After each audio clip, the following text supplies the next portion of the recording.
I recently discovered an article by Barry Overeem. It's titled, I Never Use Scrum 100%.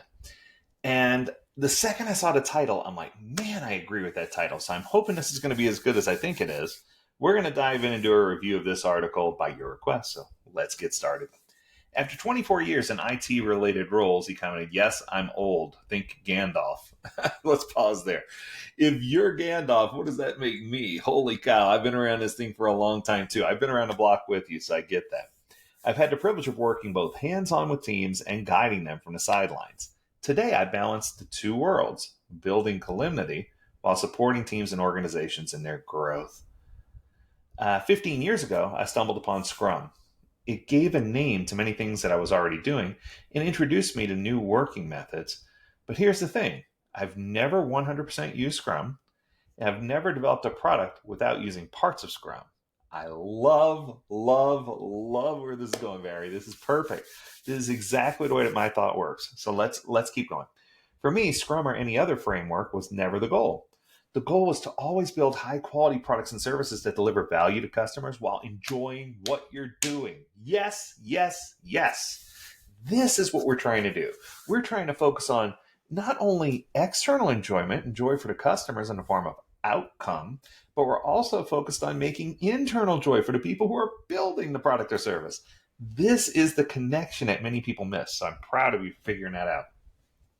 Conversations like these became the backbone of my approach. What should we focus on next? How can we plan this work? What's the best way for us to visualize it? Let's get some feedback from the users and see what they think. How can we improve? These are the pieces or elements that are the backbone of a real agile framework. I'm going to say that again. These are the components that are the backbone of a real agile framework. These are the questions you should be asking. These are the things that should be happening. But looking back, a common thread ran through it all. Empiricism. We constantly tried things, learned what worked and what didn't, and adapted and we went on, we did it. We didn't always call it Scrum or call it Agile. Sometimes it was just a bunch of like-minded people figuring out the best way to solve problems together. I think it's referred to as teamwork, maybe? Is that the word I'm looking for? Yeah. Over time, I've learned something important. Here it is. Most teams don't obsess over frameworks or labels. They don't debate whether they're doing Scrum right. What matters to them is building something valuable for their customers and doing it so smoothly, supportively, and productively that everyone just says, wow, mic drop. That's what they're trying to do. As someone who naturally gravitates towards processes and structure, this wasn't always easy for me. I had to unlearn bad habits like being the Scrum police early in my career. Oh, you can't do that because that's not Scrum. I was in that same boat. We need to learn to focus on what mattered: the product, the team, and the outcomes. And I would argue a different order here: the team, the outcomes, the product. Because we need to take it from the top: team, outcomes, product. Bam! There's your acronym for the day. If you take it from the top and you focus on the team first, that internal joy and happiness that they get when they are able to work with autonomy and build things and learn and explore and fail and try again and get it right. If you focus on a team first, that energy, that excitement, that level of enthusiasm you're trying to get, that's what you're trying to deliver. That's what we're trying to drive home. If you go to the O and you look at the outcomes, is the customer as happy as we are? Are they overjoyed with what we built?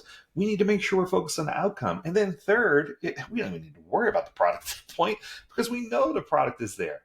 We need to understand that the other P, the process, is just an enabler for us to get to our true goal, which should be a well-refined, defined product. It's not about following a framework perfectly. It's about finding a way of working that helps the teams both deliver value and grow. That's going to look different for every team. Some teams, it's not as outward, but with many teams, it is outward, and we need to pay attention to that. But what about you? That's the question. Have you blended or adapted frameworks to fit what your teams need? Or do you try to stick to a specific approach and follow one line on a subway map, never switching trains, even though there may be a better route?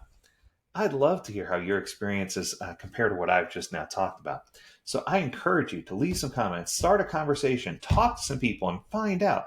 And what I'm telling you right now is take it from the top. Because if you do take it from the top, you're going to have incredible results.